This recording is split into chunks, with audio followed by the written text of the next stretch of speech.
High সবাইকে, আমি পায়েল। তো আজ হলো পয়লা বৈশাখ। তো সবার আগে সবাইকে বলি শুভ নববর্ষ। সবাইকে নতুন বছরের অনেক অনেক আন্তরিক শুভেচ্ছা জানাই। তো দেখো, এটা ছিল আমার পয়লা বৈশাখের নতুন জামাটা কিন্তু পয়লা বৈশাখে দিয়েছিল আমার মামি। তো আজকে ভাবলাম তোমাদের সঙ্গে আমি কিভাবে কি রেডি হই না হই সেই রকম একটা ব্লগ রেডি করা যাক।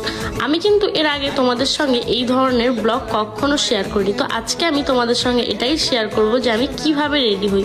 সত্যি কথা বলতে আমি কিন্তু ভীষণ সিম্পল সাজি। আজ যেহেতু পয়লা বৈশাখ, তো সেই কারণে আমি ভেবেছিলাম এই নতুন জামাটা পরে আজকে আমি একদম সিম্পল একটা লুক ক্রিয়েট করব, সেটাই তোমাদের সঙ্গে শেয়ার করবো। তো দেখো, এখানে আমি প্রথমে ইউজ করেছিলাম টোনার। আর পয়লা বৈশাখ মানে বাঙালির কাছে বিশেষ একটা দিন বলতে পারো। তো দেখো, টোনার ইউজ করার পরে আমি এখানে বডি লোশন হিসাবে একটা ময়শ্চারাইজার ইউজ করেছিলাম। আর এইদিকে দেখো, এটা ছিল আমার ছোট্ট একটা সাজঘর, মানে আমার ড্রেসিং টেবিল। তো দেখো, এখানে আমি আমার সমস্ত অল্প কিছু সাজার জিনিস আমি এখানেই গুছিয়ে রেখে দিই।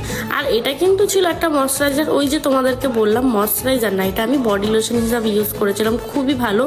আর যেহেতু রোদের মধ্যে বেরোবো, তো সানস্ক্রিন তো ভীষণই দরকার। তারপর আমি এখানে দেখো ইউজ করেছিলাম একটা সানস্ক্রিন। আমি কিন্তু আজকে একদম সিম্পল একটা লুক ক্রিয়েট করেছিলাম, তোমরা কিন্তু অবশ্যই শেষ পর্যন্ত দেখবে।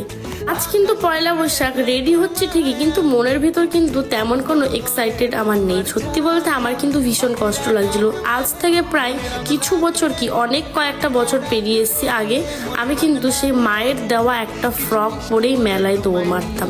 আর আজ দেখো, দেখতে দেখতে বড় হয়ে গেছি, এটা কিন্তু ভাবতে আমার ভীষণ অবাক লাগছে।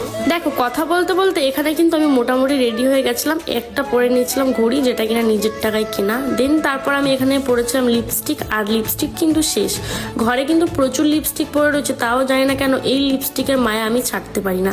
নতুন লিপস্টিক কিনবো ভাবি, বাট ওই শেডের কোনো লিপস্টিকই খুঁজে পাই না। দেন লাস্টে ইউজ করেছিলাম একটা ছোট্ট পারফিউম। আর এইদিকে দেখো, আমি পুরো লুকটা ক্রিয়েট করে নিয়েছিলাম। আর আমার ড্রেসটা কিন্তু ছিল ভীষণ প্রিটি। বিশ্বাস করো, এই ড্রেসটা আমার এত পছন্দ হয়েছে, কি বলবো তোমাদেরকে। আর গোটা ভিডিওটা তোমাদের কেমন লাগলো তোমরা কিন্তু অবশ্যই জানিও। তো এই দেখো, এই ব্যাগটা কিন্তু আমি নিয়েছিলাম মিশো থেকে, ভীষণই ভালো এসছে। তো দেখো, এখানে আমি ফাইনালি রেডি হয়ে গেছি। আর আজকে যাচ্ছি কোথায় তোমরা অবশ্যই জানতে পারবে।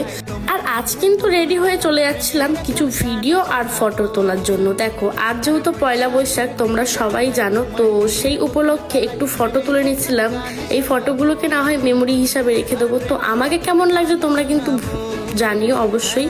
আর এই দেখো, আমি আর দীপ চলে এসেছিলাম একটু ভিডিও আর ফটো তোলার জন্য। তো দেখা হবে নেক্সট কোনো ভিডিওতে।